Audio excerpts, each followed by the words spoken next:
दोस्तों नमस्कार। एक अपडेट आपको ये देना चाहता हूँ भाई साहब कि जैसा कि आज के वीडियो में मैंने आपको बताया, जी हाँ, कि 3 तारीख को जो हमारी एमसी सिंगला की डेट लगी थी, एमसी सिंगला साहब के केस की, मेरा मतलब है वो भाई साहब आज नहीं सुनी गई। केस सुना ही नहीं गया, हमारा नंबर ही वहाँ तक नहीं आया। और कितनी बार ऐसा हो रहा, 2023 के बाद से भाई साहब 2025 चल रहा है। पिछली बार डेट लगी, नंबर नहीं आया। चलिए, जैसा आप लोगों से रिक्वेस्ट की वो मान गए, अगले वीक में लगा दी। पहले 4 तारीख की बात थी, लेकिन 3 को आ गई। हम लोग बड़े खुश हुए। पहले दूसरी सीरियल नंबर पे था, अपडेट हुआ और खुश हुए हम लोग। लेकिन खुशी हम लोगों की तब गायब हो गई जब हम लोगों का नंबर आया ही नहीं और कोर्ट ठीक 1 बजे उठ गई, जैसा जज साहब ने कहा भी था। खैर भाई, अब हम लोग इसके अलावा कर भी क्या सकते थे। अब ये उम्मीद है कि शायद ये केस 17 तारीख को लगे, लेकिन इसकी जानकारी भी हम आपको 10 तारीख या उसके बाद दे पाएंगे।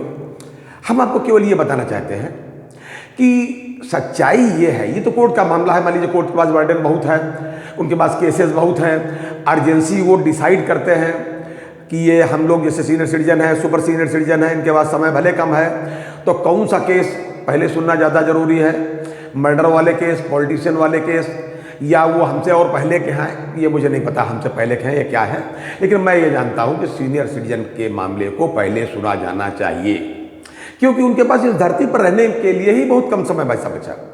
खैर, अब देखते हैं अगली डेट क्या लगती है। जो भी लगेगी हम आपको बताएंगे, जिस सीरियल नंबर पे लगेगी समय सबसे पहले आपको बताने का प्रयास करेंगे। आज मैं ये कह क्यों रहा हूँ, मैं ये कह रहा हूँ कि भाई साहब सही बात तो ये है कि जो पेंशन का हमारा मामला है, हमारे मामले में तो सबसे पहले से ही पेंशन के मामले में ये लिखा हुआ है 35A में कि साहब सीधे सीधे है कि पीरियडिकल इसका जो है अपडेशन होगा। पीरियडिकल अपडेशन, अच्छा बातचीत हुई किसके साथ? IBA के साथ। IBA ने इसको एक्नॉलेज भी किया बाद में। आर्यन गाडबोले साहब को एक पत्र लिखा था, मैंने एक अपने वीडियो पत्र डाला है, मैं दोबारा भी डाल सकता हूँ। उसमें एक्नॉलेज भी किया था उन्होंने, इसलिए कि उन्होंने कुछ और अमेंडमेंट उसमें चाहे थे। उन्होंने कहा नहीं अभी अब पेंशन अपडेशन और इसमें है, बाकी चीज़ें अब नहीं हो पाएंगी, ये सब बातें उन्होंने कही थी। इसका मतलब है कि पेंशन अपडेशन का क्लाज उसमें था, यानी कि अब वो कोर्ट में झूठ बोल रहे हैं। और दूसरी बात ये, अपने सेटलमेंट में जो या बातचीत में जो भी एग्रीमेंट होता है UFBU के साथ में या यूनियंस के साथ में, उसको वो नहीं मानते, उसको वायलेट करते हैं। अच्छा, फिर वायलेट करेंगे तो हम लोग कहाँ जाएंगे? सरकार के पास जाएंगे।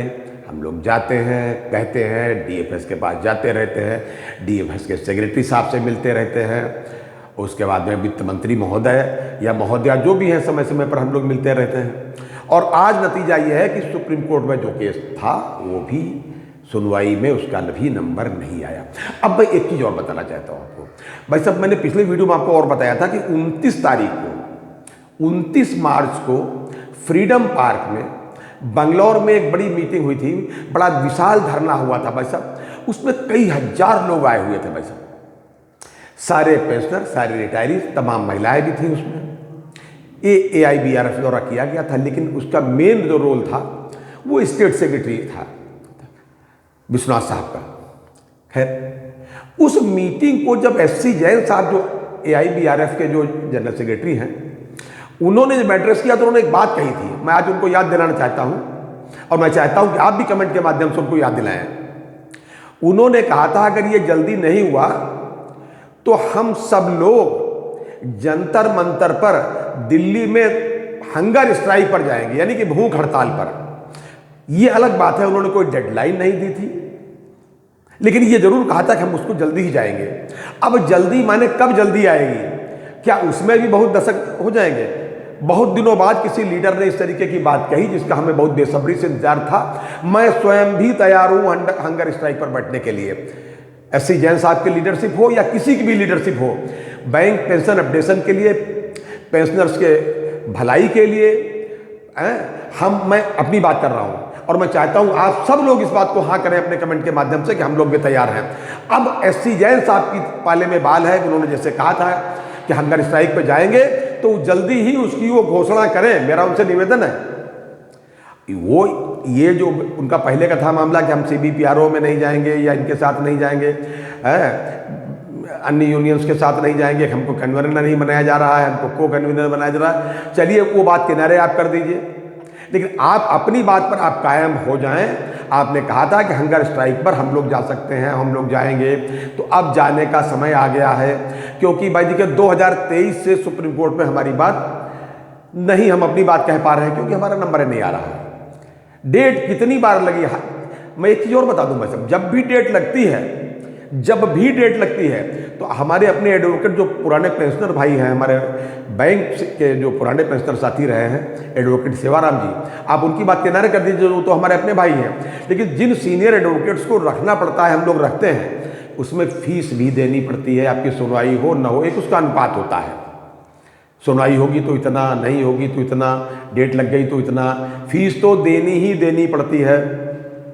कहाँ तक दे रहे हैं? खैर, अब मेरा पुनः निवेदन है, एक बार फिर चाहते हैं कि आप अपने कमेंट के माध्यम से उनसे कहिए, एससी जैन साहब से, कि अब आइए हंगर स्ट्राइक पर आप भी बैठे और हम भी बैठने को तैयार हैं, हमारे तमाम साथी भी बैठने को तैयार हैं।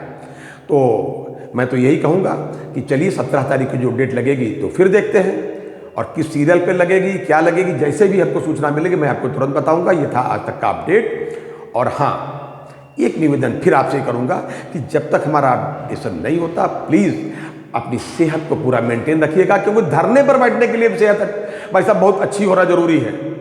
क्योंकि धरना हमें आपको भूख हड़ताल पर कब तक बैठना पड़े ये ना आप जानते हैं ना हम जानते हैं, लेकिन मैं इतना जरूर जानता हूं, मैं अपनी तरफ से कह सकता हूं, तब तक बैठूंगा या तो सरकार हमारी बात मान लेगी अथवा ऊपर वाले फिर एमसी सिंगला साहब के पास हमको बुला ले।